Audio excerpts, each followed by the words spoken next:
itu harus ditutupi dengan apa? Dia harus belajar keras.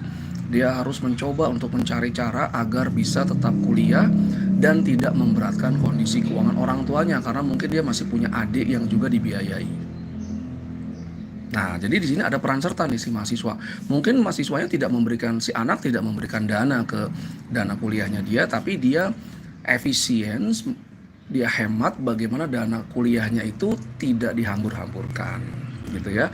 Yang tadi dia irit ketika dia kuliah, gitu ya, dia membatasi pergaulan yang tidak perlu. Nah, itu juga ada kontribusinya.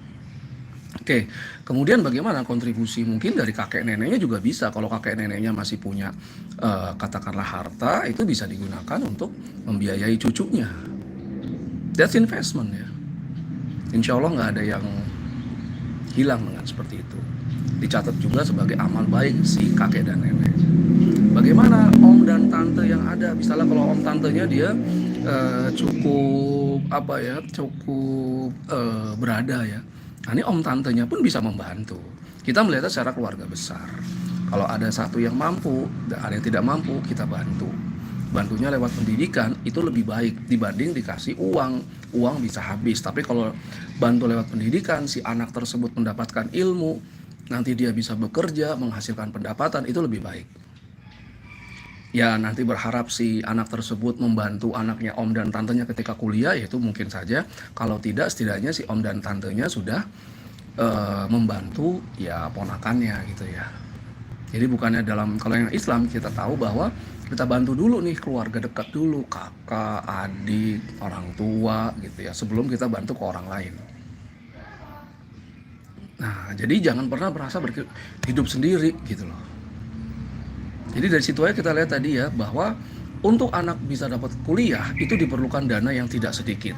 Dana itu bisa diusahakan dengan tadi ya, kerjasama antara orang tua si anaknya sendiri yang berkuliah, kemudian keluarga besarnya, paman, tante, kemudian mungkin kakek neneknya. Nah ya, yang saya juga titik beratkan adalah si mahasiswa tadi nih. Jangan males, jangan cuma minta terus gitu. Kalau bisa ada pengeluaran yang tidak perlu, jangan dikeluarkan. Kalau Anda orang tuanya tidak bisa mendukung gaya hidup seperti teman-teman Anda yang ya gitulah misalnya, ya jangan dipaksakan. Tapi tidak berarti Anda tidak bersosialisasi. Tetap harus bersosialisasi, ikut organisasi ya, tapi jangan tadi yang kalau dia ikut temennya yang kaya, keluarga kaya, terus dia ikut, ya nggak bisa begitu.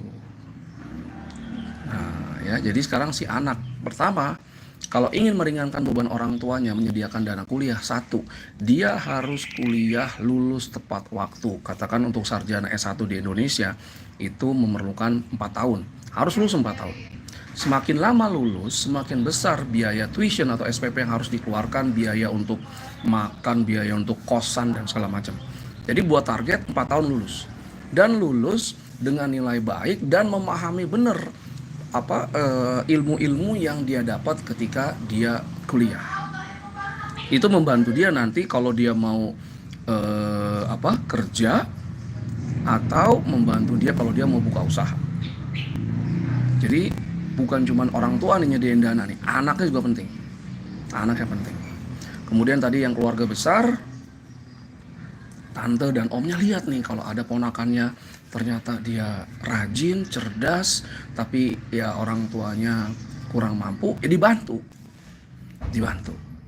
Nggak akan hilang seperti itu. Kalau kita bantu orang lain, kita akan dibantu oleh orang lain juga. Percaya itu tuh. Ya.